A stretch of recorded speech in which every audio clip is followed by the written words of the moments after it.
దేవుడు మన విషయంలో గొప్ప గొప్ప ఆలోచనలు, సంకల్పాలు కలిగి ఉంటాడండి. ఎవరి విషయంలో కూడా తక్కువ అభిప్రాయం దేవుడికి ఉండదండి. ఒక తల్లికి 4 కొడుకులు పుడితే పెద్దోడు కలెక్టర్ కావాలి, రెండోవాడు డాక్టర్ కావాలి, మూడోవాడు ఇంకొకటి ఏదో కావాలి, నలుగురు ఉన్నత స్థానాల్లో ఉండాలనుకుంటుందా? లేకపోతే ఒకడేమో కలెక్టర్ కావాలి, ఒకడేమో బాత్రూమ్లు కడిగేవాడు కావాలనుకుంటుందా? ఏ తల్లికైనా అట్లాంటి ఆశ ఉంటే మా వాడు రోడ్లు ఊడ్చే పనివాడు కావాలనుకుంటుందా? అలాగని రోడ్లు ఊడ్చే పనివాడు తక్కువ అని కాదు నేను చెప్తుంది.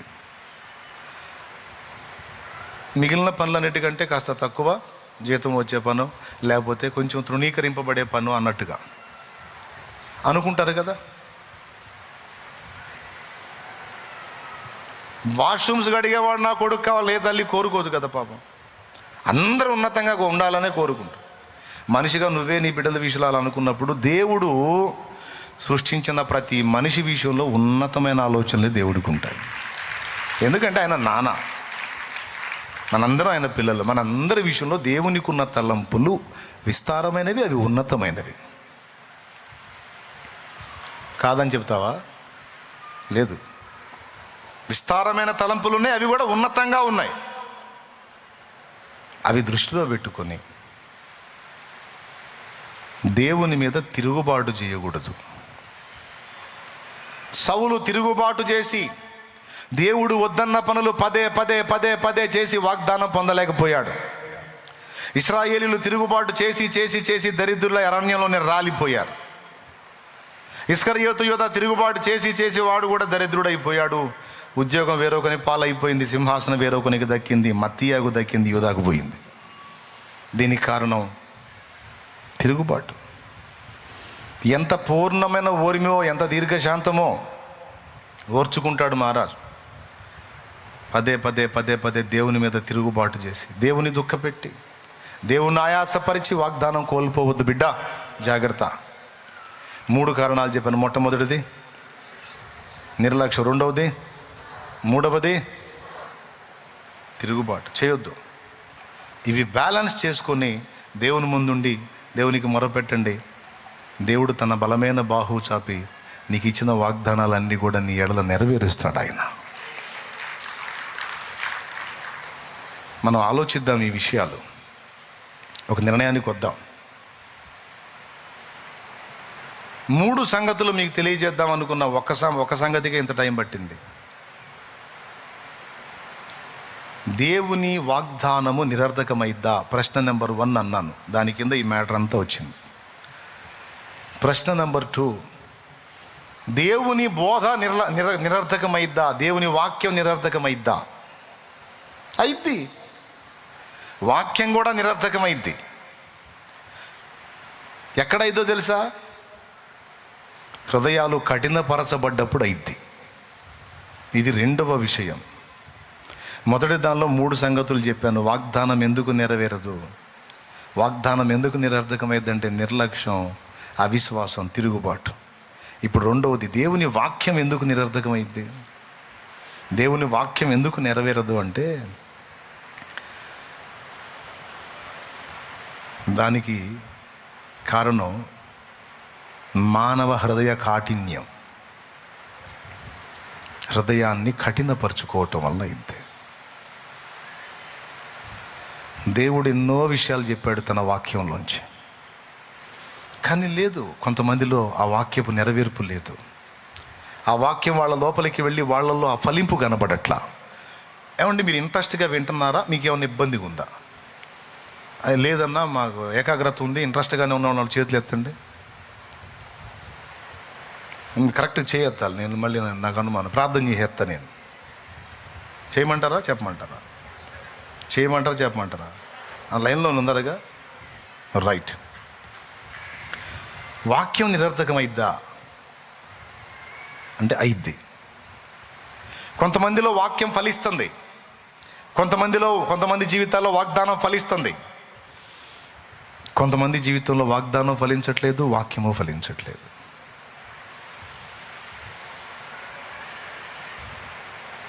ఎందుకు వాక్యం ఫలించట్లేదు?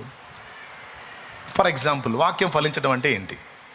వాగ్దానం ఫలించడం అంటే వాగ్దానం నెరవేరటం, మన ఎడల కార్యాలు జరగటం. అది ఈజీగా అర్థమైపోయింది.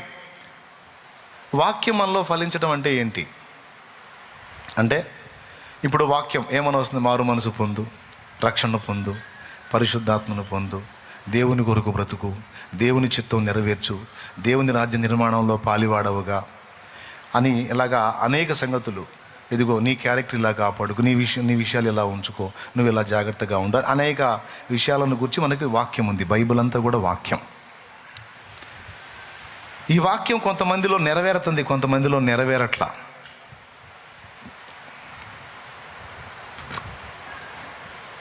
రక్షించే వాక్యం ఉంది, మనల్ని బలపరిచే వాక్యం ఉంది, మనల్ని రాకడకు సిద్ధపరిచే వాక్యం ఉంది, ఆత్మీయంగా మనల్ని ఎదుగుదలలోకి నడిపించే వాక్యం ఉంది. ఇదంతా వాక్యమే.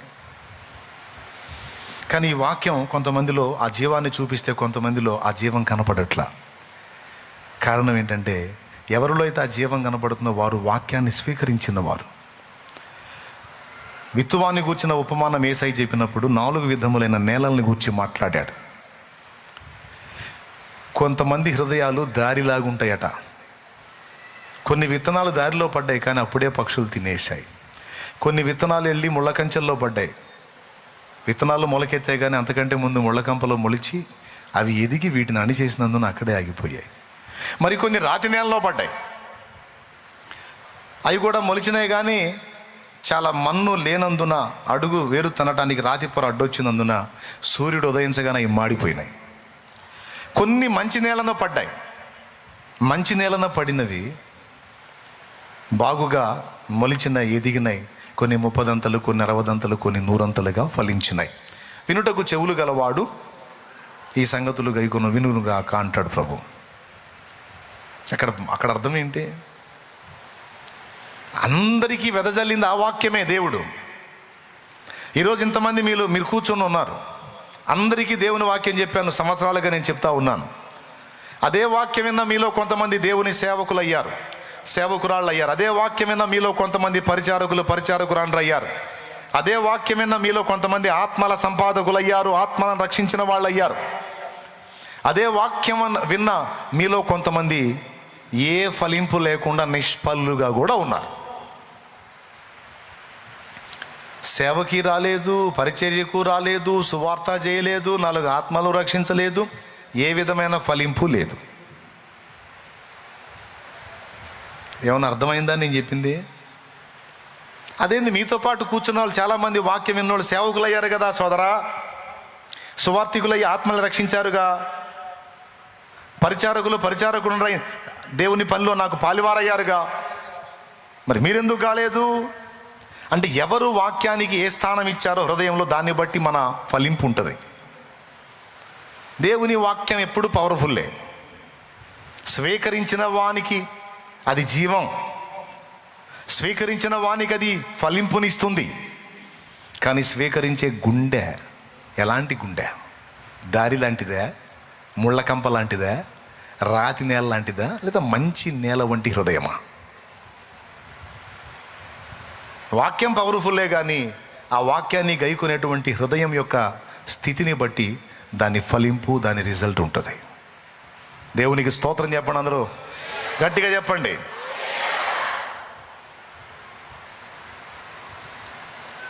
యేసయ్య బోధ నిరర్థకమైద్దా? యేసయ్య చెప్పిన వాక్యం అమ్మో ఎంత పవర్ఫుల్. కొంతమంది నా దగ్గరికి వచ్చి అంటారు, వాక్యం అంత సేడు చెబుతున్నావు, నువ్వు చెప్పే వాక్యం అంత ఎడిపోతుంది. ఏంది వీళ్ళు ఎట్టయ్యారు, ఏంది అట్టయ్యారు? యేసు ప్రభు కంటే నేను పవర్ఫుల్లా? కాదు. యేసు ప్రభు బోధ కంటే నేను పవర్ఫుల్గా బోధించగలనా? అందరి బోధల కంటే పవర్ఫుల్ బోధ ఎవరిది? నోరు తెరిచి చెప్పండి, దండం పెడతాను, పెద్దగా చెప్పండి, డౌట్ లేదుగా. అలాంటి యేసయ్య బోధ విని కూడా ఒక యోధా లేచాడు. అంటే యూదా అనేవాని విషయంలో యేసయ్య బోధ పనిచేయలేదా? నిరర్థకమైందా? మీకు వాక్యం అంటే అర్థం కాదు, ఇప్పుడు బాగా అర్థమైంది. బోధ అంటే ఫలించని బోధ, అది కూడా మనిషి బోధగా, దేవుని బోధ. నేనన్నా మనుష్య స్పృహతో చెప్తానండి, యేసయ్య పరిశుద్ధాత్మ పూర్ణుడు కదా, యేసయ్య నోరు తెరిచాడంటే వజ్రాలే కదా. అలాంటి వజ్రపు తునకల్ లాంటి మాటలు వెదజల్లినా కూడా అందులో ఒకడు ఆయనను అమ్మేసే టైపు తయారయ్యాడంటే, ఈరోజు ఇక్కడ సంఘంలో ఎంతోమంది వాక్యం వింటారు, ఎంతోమంది ఆశ్రయం పొందుతారు, ఎంతోమంది నేను చేసే ఉపదేశం వింటారు. కానీ కొంతమంది అంకితమై దేవుని కోసం బ్రతుకుతుంటే, కొంతమంది యోధా ఇస్కరియోతుల్లాగా నా గురించి ద్వేషభావాలు కలిగి ఉండేవాళ్ళు కూడా ఉండొచ్చు. ఏమండి?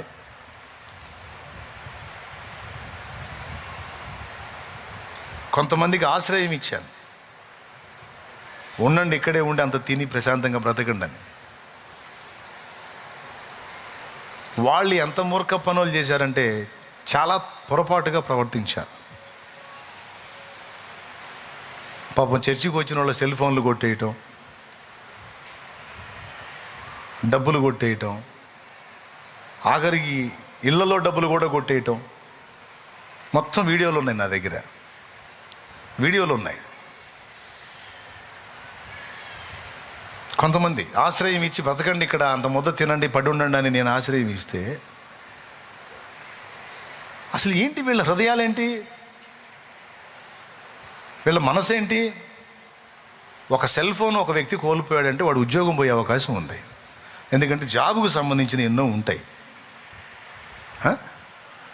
వీడు అమ్ముకుంటే వీడికి 4 ఏళ్ళు 5 ఏళ్ళు వస్తాయేమో. వాడు కొంటే 15 ఏళ్ళు 20 వేలు ఆ ఫోను తీసేయి. ఉద్యోగానికి సంబంధించినటువంటి ఆర్థిక లావాదేవీలు ఉంటాయి, చాలా విషయాలు ఉంటాయి అందులో. ఈరోజు అది లేని నడవని స్థితి వచ్చింది ప్రజలకి. ఆర్థిక లావాదేవీలు కూడా అందు నుంచి నడుపుకుంటున్నారు, సెల్ ఫోన్ నుంచి. అమాయకంగా వచ్చి దేవుని సన్నిధిలో మోకాళ్ళుని ప్రార్థన చేస్తా, సెల్ ఫోన్ పక్కన పెడితే ఇటు సైలెంట్గా వచ్చి తీసుకొని పోతాం. ప్రార్థన చేసుకొని కాసేపు అడ్డం పడితే ఆ ఫోన్ పక్కన పెట్టుకున్న ఛార్జింగ్ పెట్టుకున్న పండుకుంటూ ఇటు చక్కగా తీసుకుని వెళ్ళిపోతున్నాడు. ఎవరు ఈడని ఆ వీడియో చూస్తే ఇక్కడ ఉండేవాడే. ఎవరు ఆశ్రయం ఇవ్వలేదు, ఎక్కడ బతకలేని స్థితిలో ఉన్నాడు, జబ్బుతో ఉన్నాడు. మనం కూడా పో అంటే సస్తాడు అన్యాయంగాని, ఉండండి రా బాబు అని చెప్పి ఉంచితే అట్లాంటి పనులు చేస్తూ ఉన్నారు. కడుపు రగిలిపోతూ ఉంది. అది ఉపదేశం ఆడింటున్నారు అంటే యేసయ్య దగ్గర కూడా ఒక దొంగ తయారైనట్టు. యేసయ్య బోధ ఒక దొంగోడిని మార్చలేకపోయిందంటే మీకు ఎంత వింతో చూడండి. యేసయ్య బోధ ఒక దొంగోడిని మార్చలేకపోయిందా? అమ్మో, అది ఎంత పవర్ఫుల్ బోధ. అయితే ఇంతమంది ఈరోజు కోట్ల మంది మారారు. ఆ కోట్ల మందిని మార్చిన యేసయ్య బోధే ఆయన దగ్గర ఉన్న 12 ఒక దొంగను మార్చలేకపోయింది. అది ఎంత నిజమో ఈరోజు నేను చేసే బోధ కూడా వింటున్న వాళ్ళలో కొంతమంది ఎక్కడెక్కడో ఉండి అన్నా నీ మాట విని బతికి, అన్నా నీ మాట విని బాగుపడ్డా, అన్నా నీ మాట విని మారు మనసు పొందానని వచ్చి సాక్ష్యాలు చెబుతుంటే నా రెక్కల కిందనే, నా చేతి కిందనే ఉండి ఉపదేశం వింటా, సన్నిధిలో ఆహారం తింటా, వచ్చిన వాళ్ళ దగ్గర చోరీ చేయడం ఎంత దుర్మార్గం అండి. కొంతమంది తల్లులు తెలియాలి, కొంతమంది తండ్రులు తెలియాలి, మహానుభావులు. అరే మనిషి జన్మ ఎత్తేవరా నువ్వు? నేను ఒకటి ఆలోచిస్తానండి. కొంతమంది భక్తులకి, నీతిమంతులకి శ్రమలు వస్తాయి. కొంతమంది నీతిమంతులకి శ్రమలు వస్తాయి ఎందుకంటే వాళ్ళని దేవుడు పైతరగతి ఎక్కించడానికి, బహుమానం ఇవ్వడానికి, విశ్వాస పరీక్ష కోసం కొన్ని అగచాట్లు వస్తాయి. కొంతమందికి మాత్రం మిడిమేళాన్ని బట్టి, నడమంత్రాన్ని బట్టి, పాపాన్ని బట్టి వస్తాయి పక్క. ఎవడికి ఏది ఎందుకు వచ్చిందో ఆ దేవుడే బయట పెట్టాలి గంతే. కొంతమందిని చూసి మనం జాలి పడతాం. వాళ్ళ దగ్గర ఎంత క్రూరత్వం ఉంటుందంటే, ఎంత కాఠిన్యం ఉంటుందంటే అంత కాఠిన్యం ఉంటుంది.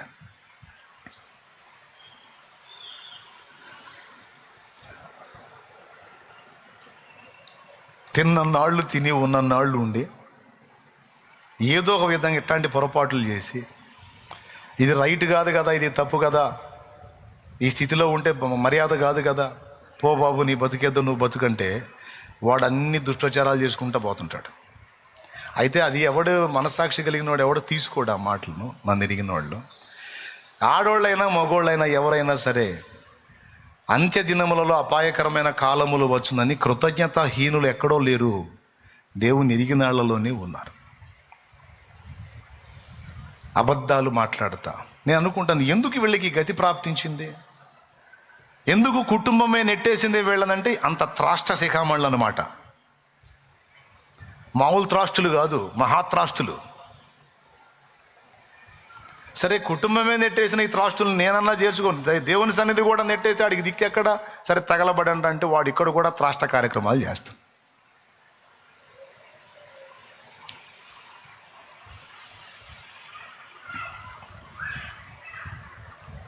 ప్రియులారా, చెప్తున్నాను నేను ఎందుకు ఈ విషయాలు చెప్తున్నానంటే, దేవుని వాక్యం కొంతమందిని గొప్ప ఫలింపులోకి తీసుకొస్తే కొంతమందిని ఎందుకు అలాగే భ్రష్టులుగానే ఉంచిందంటే, వాక్యంలో పవర్ లేదంటే వాక్యంలో పవర్ ఉంది, కానీ దాన్ని రిసీవ్ చేసుకునే గుండె సరిగా లేదు. చాలామంది మీలో కూర్చున్న వాళ్ళలో వాక్యం వింటారు, కానీ నిజంగా ఎంతమంది చేంజ్ అయ్యారు, ఎంతమంది నిజంగా పూర్తిగా హార్ట్ఫుల్గా పాపాన్ని విసర్జించారు, ఎంతమంది చెడు నడవడిని దిద్దుకున్నారు, ఎంతమంది అక్రమ సంబంధాలు వదిలిపెట్టారు, ఎంతమంది అక్రమార్జితాలు వదిలేశారు, ఎంతమంది జీవితాన్ని దిద్దుకున్నారు, ఎంతమంది నడతలు సరి చేసుకున్నారు, ఎంతమంది పవిత్రతలోకి వచ్చారు, ఎంతమంది అశ్లీల చిత్రాలు చుట్ట మానేశారు.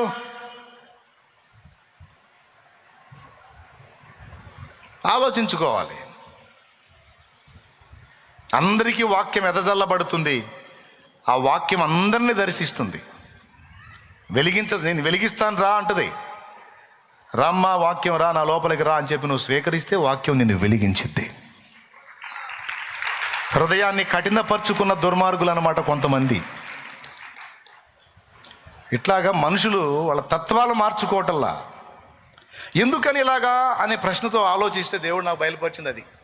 ఒరే, నా వాక్యం నిరర్థకం కాదురా నిద్రమోహోడా, నా వాక్యం నిరర్థకం కాదు, నా వాక్యం శక్తివంతమైంది, నా మాట అగ్ని వంటిది కాదా, బండలను బ్రద్దలు చేసే సుత్తె వంటిది కాదా అని నా వాక్యం శక్తివంతం. కానీ దాన్ని తీసుకోర్రా బాబు లోపలికి.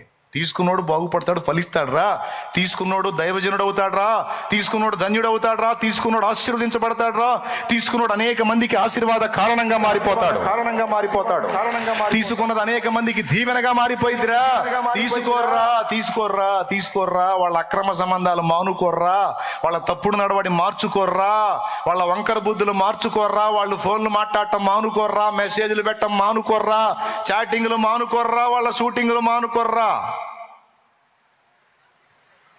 వాళ్ళు అంతేరా బాబు, వాళ్ళకి వెళ్ళి చూసావంటే సేవే మానుకొని తిరగాల్సి వచ్చిందిరా నువ్వు. వాళ్ళకి వెళ్ళి కాదురా, నీ మాటలు విని బాగుపడి ఫలించే వాళ్ళకి వెళ్ళి చూడరా, అప్పుడు చేస్తావని చెప్పాడు. అందుకని చెబుతున్నా, ఈ దరిద్రులకి వెళ్ళి చూస్తే నువ్వు చేయలేవు. ఇట్లాంటి వాళ్ళని నీకు చూపించేది కూడా సాతాను కుట్రలో భాగమే. నువ్వు ఎంతసేపు కష్టపడుతున్నావు, ఎవరు మారారు అనుకుంటూ వస్తాడు లూసిఫరు. కాబట్టి ఆడు చూపించే చూడవాకురా, నేను చూపిస్తా. అదిగో నీ మాట విని మారిన జీవితాలు, ఇదిగో సేవకులు అయ్యారు, పరిచారకురాళ్ళు అయ్యారు, సువార్త చెబుతున్నారు. కాళ్ళు పోయిన ముసలమ్మ కూడా నువ్వు చెప్పిన ఉపదేశం వినేరా సువార్త ప్రకటిస్తుంది. ఒక పక్క అగ్ని లాంటి వ్యక్తులను తయారు చేస్తుంది ఆ వాక్యమే, ఒక పక్క ఇట్లాంటి పనికిమాలను బయటేస్తుంది కూడా ఆ వాక్యమే. వాళ్ళని ఆరడిపరచాలని నేను చూపించలేదని చెప్తున్నాను. పసిదానికి అదే నేర్పాలి, పసిబిడ్డ కదా, దాని భవిష్యత్తు మొత్తం నాశనమే కదా. కాబట్టి మీకు చెప్తున్న అలాంటి పరిస్థితుల్లో ఎవరైనా వాక్యాన్ని తీసుకోకుండా హృదయాన్ని కఠినపరుచుకుంటే జాగ్రత్త, మార్పు చెందండి, మీ పద్ధతులు నడవళ్ళు మార్చుకోండి, రూపాంతరం చెందండి, వాక్యాన్ని పోనీయండి లోపలికి. ఏ గుండెలోకి వెళ్ళిద్ది వాక్యం? మంచి నేల వంటి హృదయంలోకి వెళ్ళిద్ది వాక్యం. వాక్యం హృదయంలోకంటూ వెళ్ళిందా, ఫలింపు ఖాయం, మొలకెత్తటం ఖాయం, చెట్టు అవ్వడం ఖాయం, మంచి ఫలాలు రావటం ఖాయం. ఫలించెడి చెట్టు వలె ఉంటావు బిడ్డను. అలా నిన్ను తయారు చేసేది వాక్యం. ఆ వాక్యాన్ని యోధా పోనీలా. అగ్ని వంటి మాటలు యేసయ్య మాట్లాడుతుంటే ఆ మాటలు విన్న 11 మంది ప్రపంచాన్ని శాసించే అపోస్తలులైతే ఒకడేమో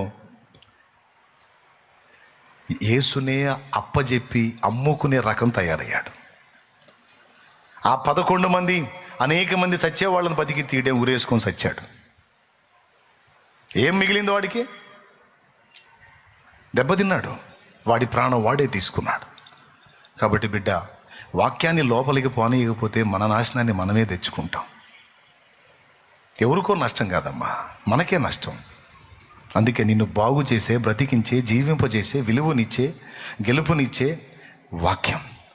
మానవాళి జ్ఞానమే వైభవమొసగే రత్నమే, మానవాళి జ్ఞానమే వైభవమొసగే రత్నమే, మార్గం చూపే దీపమే మది మంతలు మెచ్చడిదేనయ.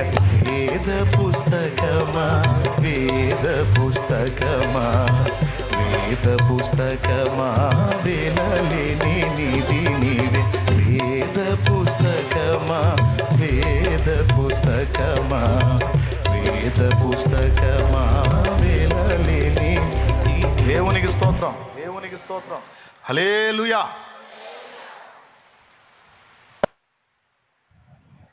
వాక్యాన్ని ఏం చేయాలి? మంచి నేలవలే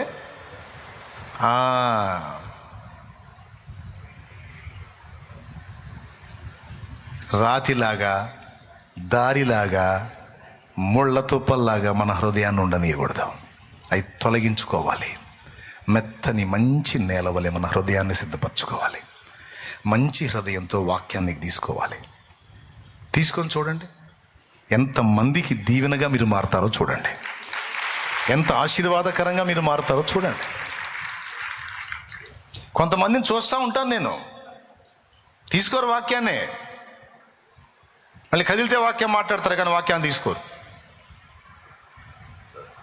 నేను చెప్తున్నా, అయ్యా నీ బుద్ధిని బట్టే నీ ఆశీర్వాదం ఉంటుందయ్యా, నీ బుద్ధిని బట్టే నీ అభివృద్ధి ఉంటుంది. నోరు మంచిదైతే ఊరు మంచిది అన్నట్టు నీ ప్రవర్తనను బట్టి నీ సేవ ఉంటుంది. సేవకులకి చెప్తాను, విశ్వాసులకి చెప్తాను. మనకు వచ్చే శ్రమల వెనక కేవలం మన పరీక్షే కాదు, మన పాపం కూడా ఉంటుంది. కాబట్టి ముందు అది వెతుక్కోవాలి.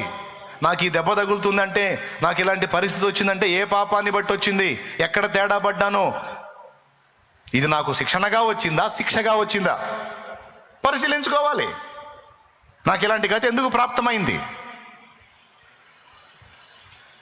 ఏ బుద్ధిని బట్టి, ఎలాంటి నీచత్వాన్ని బట్టి.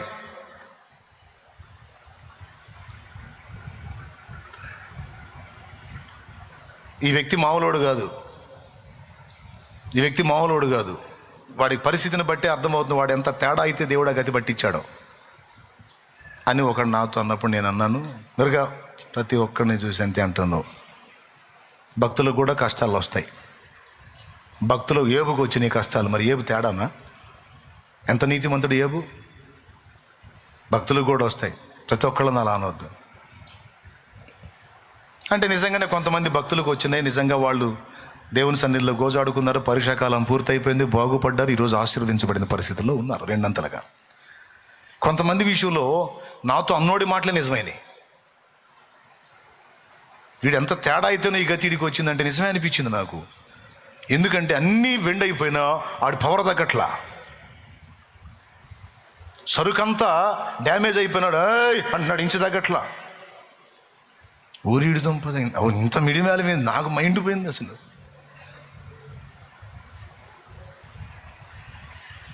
కొంతమంది మనుషులు అలా హృదయ కాఠిన్యాల ఆ టెంపర్ విరిగిపోవాలి కదా, విరిగిపోవాలి కదా. నడమంత్రం పనికిరాదు కదా, మిడివేళం పనికిరాదు కదా.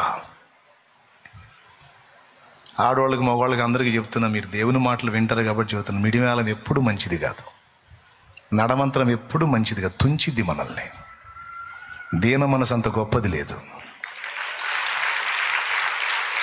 బాయ్ ఏ మనసు అది నా యేసయ్య చెప్పేది.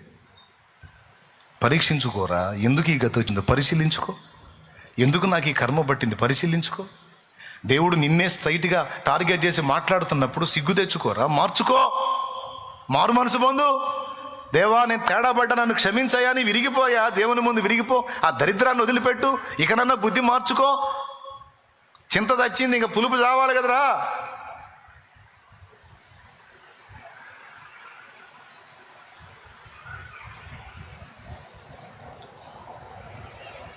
నేను ఒక ఆయన చూశాను, మంచంలో ఉన్నాడు, కాలు చెయ్యి బెండై, ఆ పక్క కర్ర ఉంది, ఈ చెయ్యి ఇట్లా పోయింది, ఆ కాలు అట్టు పోయింది. భార్య ఏదో చెబుతుంది, చెబితే ఈ చెయ్యి ఇట్ట పెట్టుకుని నా కాలు అట్టు పెట్టుకొని ఆయన కర్ర తీశాడు, ఆంచుని లాగాడు. ఊరే ఆ మిడివేళ వల్లే కదా గతి పట్టింది నీకు. ఒక చేతితో కర్రలాగి కొట్టబోతున్నావు ఆమెని. నీకు అన్నీ ఆమె చెయ్యాలా, ఆమె ఎత్తిపోయాలా, సమస్తం నీకు కార్యక్రమాలు అన్నీ చేయాలా. పొలానికి పోయి చాయగిరి చేసుకొచ్చి నువ్వు వేబే అంటే నువ్వు అంత అన్నం పెట్టాలా, నీకు అన్నీ చేయాలా. అంత చేసేదాన్ని ఏదో ఒక మాట చెప్పిందాన్ని కర్రలాగుతున్నావు అండి. మిడిమేళం ఏ మిడిమేళం అది? అన్నీ మన స్వాధీనంలో లేవమ్మా. కొన్నిసార్లు పరీక్షలను బట్టి కొన్ని సమస్యలు వస్తాయి, భక్తులకు కూడా వస్తాయి. కొన్నిసార్లు నడమంత్రాన్ని బట్టి వస్తాయి. అందరు నోరు తెరిచి చెప్పండి, అందరు మీరు చెప్పడా వస్తాయా? 38 సంవత్సరాల జబ్బోడికి అందువల్లే వచ్చిందంట. యేసయ్య చెప్పాడు, నాకు తెలియదు. ఇదిగో స్వస్థత పొందితివి, మరి ఎక్కువ కీడు నీకు కలగకుండాన్నట్లు ఇక నువ్వు పాపం చేయొద్దు. ఎవడికి ఏ జబ్బు వచ్చిందో తెలియదు. నాకేదో వచ్చిందో మీకేదో వచ్చిందో. వచ్చిన వాళ్ళని ఎగతాళి చేయట్లా, నేను వచ్చిన వాళ్ళని ఎగతాళి చేయట్లా. కొంతమంది భక్తి పరులకు వస్తాయి అలాంటి జబ్బులే. ఏముకో రాలేదా జబ్బు? ఎంత అవమానకరమైన జబ్బు అంటే పాపం ఎవరి ముందైనా సరే అదే పనిలో ఉంటాడు ఆయన. ఎలర్జీ, చిల్ల పెంకుతో గీకినా ఆ బాధ తగ్గదు ఆయనకి. అంత అవమానకరమైన జబ్బు మరి భక్తుడికి వచ్చింది. భక్తులకు కూడా వస్తాయి. వచ్చిన వాళ్ళ మిడియాల పళ్ళు నడమంత్ర పళ్ళు అనుకోవద్దు. కానీ కొంతమందికి మాత్రం ఎందుకు వస్తాయి?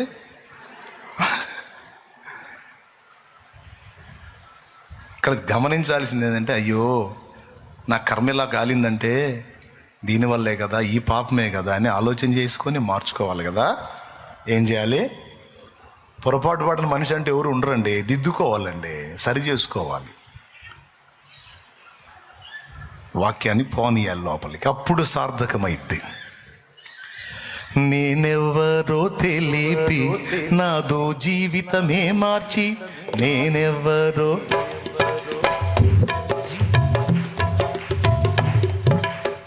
నీకు రాదుగా.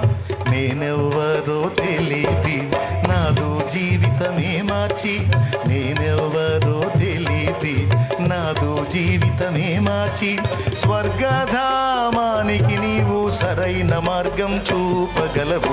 వేద పుస్తకమా, వేద పుస్తకమా, వేద పుస్తకమా,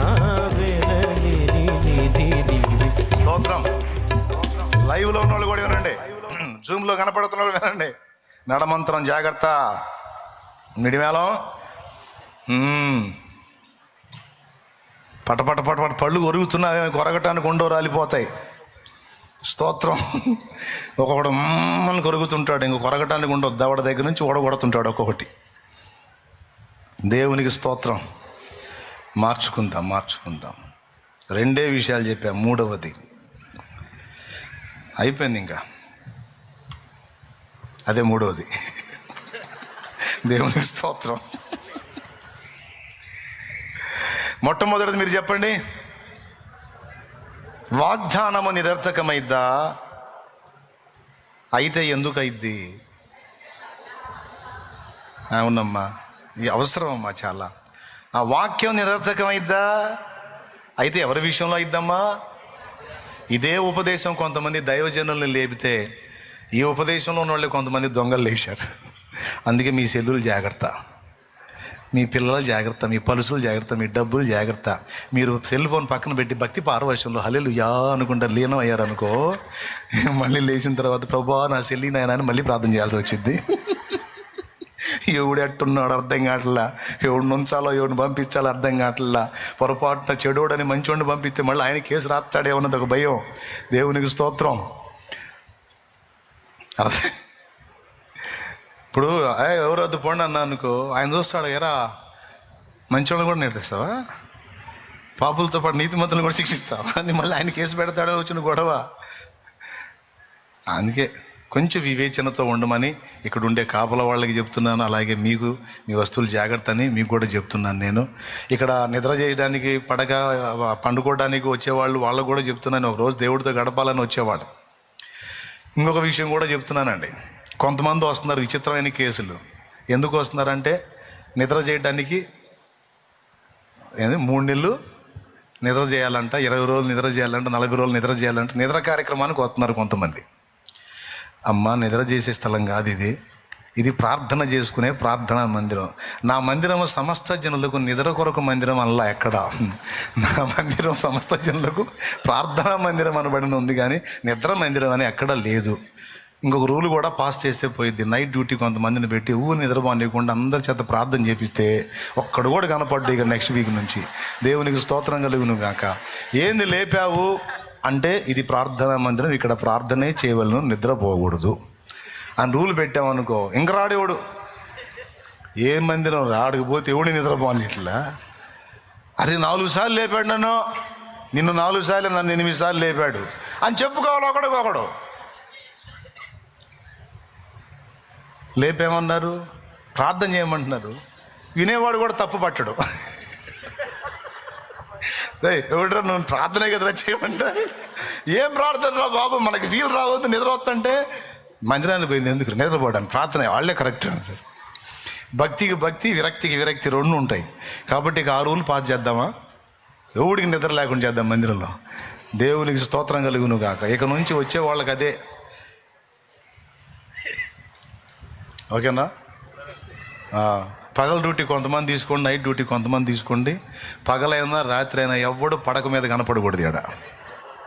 ఇదే రూల్. చర్చిల్లో ఏ దుప్పటి కానీ ఏది కూడా కనపడద్దు. ఇక వేస్తే మోకాళ్ళ కింద ఏదన్నా ఒక అంత చాపేసుకోవటం, మోకాళ్ళు వేయటమే తప్ప పడకేయటానికి లేదు. ఇక రూల్ క్లోజ్. ఏమండి, కొత్త రూలు స్టార్ట్ అయింది. ఇక అన్ని డోర్స్ క్లోజ్ అన్నమాట పడకకి. పాత రూల్స్ అన్నీ క్లోజ్, కొత్త రూల్ స్టార్ట్. ఓకేనా. ఇప్పుడే చెబుతున్నా, లైవ్లో చెబుతున్నా. ఈ ముక్క కటింగ్ చేసుకొని దగ్గర పెట్టుకోండి కాపలా వాళ్ళు. ఏంది నిద్రపోనీయట్లేదు ఏంటంటే అన్న చెప్పాడు నిద్రపోవద్దు, ప్రార్థన చేయమని చెప్పాను. నా వాయిస్ విన్నారంటే ఇంకేం చేయరు, లేచి వెళ్తారు. మేము మాకు ఈ చర్చి వద్దు, మందిరం వద్దు, ప్రార్థన వద్దు, వద్దు. పో లాడ్జి తీసుకోపో. ఉంటే ప్రార్థనలో ఉండాలి. నిద్రపోనీరా, నిద్రపోనీయం. మా డ్యూటీ అది, మిమ్మల్ని నిద్ర చెడగొట్టడమే మా పని. దేవునికి స్తోత్రం కలుగునుగా. హల్లెలూయా అని కొత్త రూల్ పాస్ చేయండి. ఎవరు నిద్రపోని. కాబట్టి అందరూ వచ్చేవాళ్ళు ముందే ప్రిపేర్ అయ్యారండి. సన్నిధిలో నిద్రపోనీరు, ప్రార్థన చేపిస్తూ ఉంటారు. ప్రార్థన సావగొడుతుంటారని ఫిక్స్ అయ్యారండి. వేస్తే నైట్ అంతా మోకాళ్ళు వేసి సమస్యలోంచి బయటపడటమా, లేకపోతే మందిరంలోంచి సామాన్ తీసుకొని వెళ్ళిపోవటమా? 2 హల్లెలూయా, హల్లెలూయా. ఓకేనా. అట్లా చేస్తే బాగుంటుంది కదా. ఎంతమంది ఒప్పుకుంటారు? అదే కరెక్ట్ అన్న అన్నోళ్ళు చేతులు ఎత్తండి.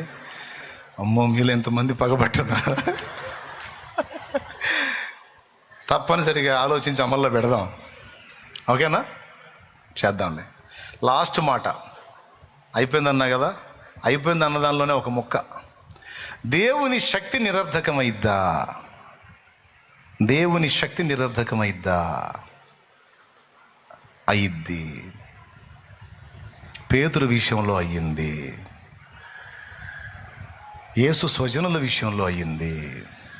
కొంతమంది మీద చేతులుంచి వారిని స్వస్థపరచుట తప్ప మరి ఏ అద్భుతమును ఆయన అక్కడ చెయ్యజాలకపోయాను అని ఉంది. ఈ 3 చెప్పాలనుకున్నానండి, ఇంక అయిపోయింది. దేవునికి స్తోత్రం. మొట్టమొదటిది, దేవుని వాగ్దానము నిరర్ధకమైద్దా? మికాయలో అయ్యిద్ది ప్రార్థన చేయకపోతే. స్తోత్రం.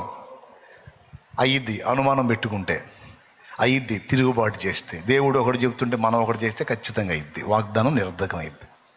వాగ్దానం నెరవేరాలంటే తిరుగుబాటు చేయకూడదు, అవిశ్వాసం చూపకూడదు అండ్ నిర్లక్ష్యంగా ఉండకూడదు. ఓకే.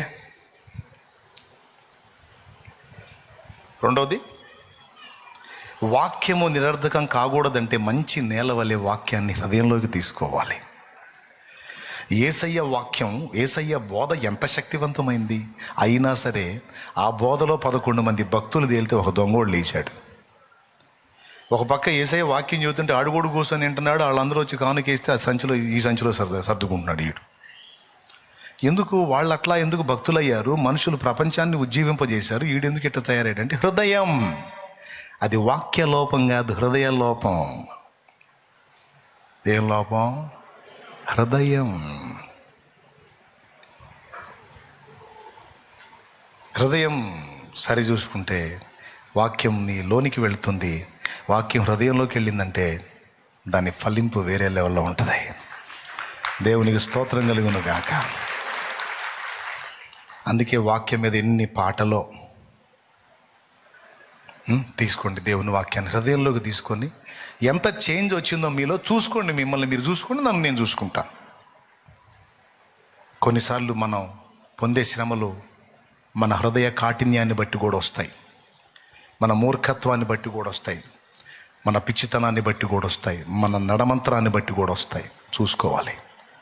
నాకు ఎవడు చెప్తాడులే, నాకు ఎదురేముందిలే అనుకుంటా పోతే మనుషులు ఎవడు చెప్పలేకపోవచ్చు, కానీ పైన ఒకడు ఉన్నాడు, సుప్రీం ఉన్నాడు పైన.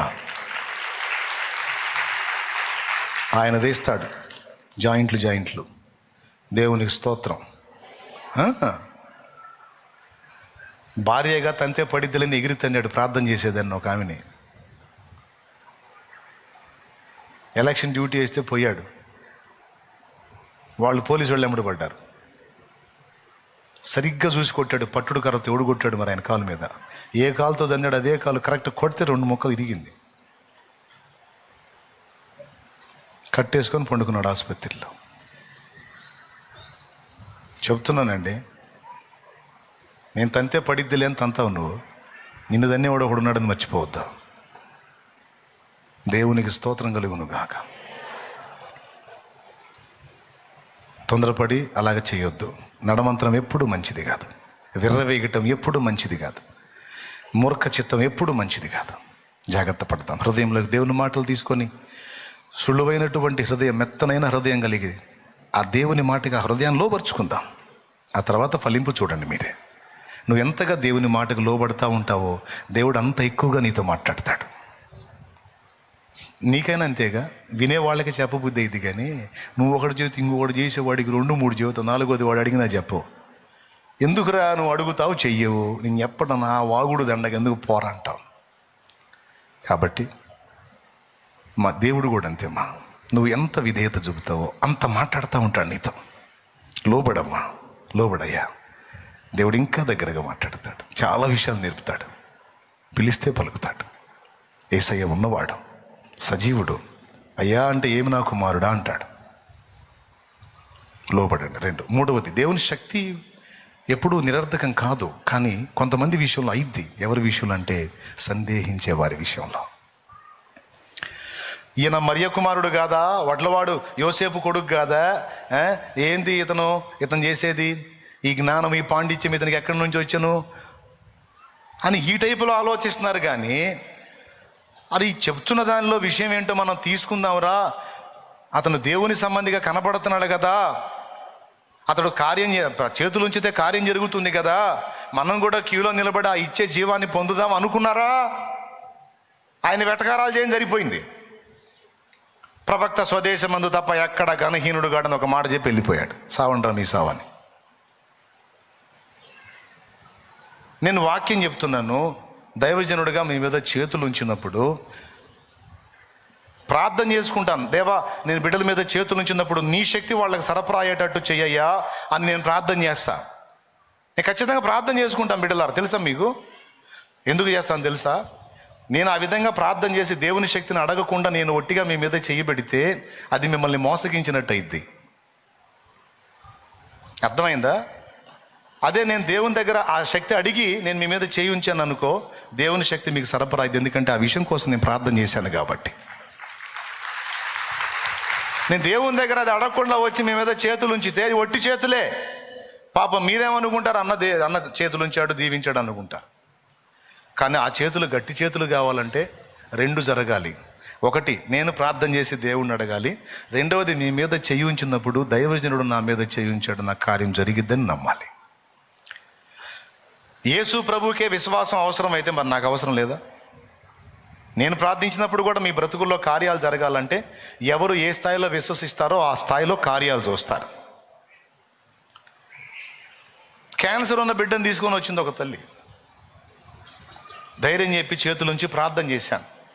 ఎంత గట్టి విశ్వాసం అంటే మళ్ళా పోయి చెక్ చేయించుకుంటే రిపోర్ట్ నార్మల్ వచ్చింది.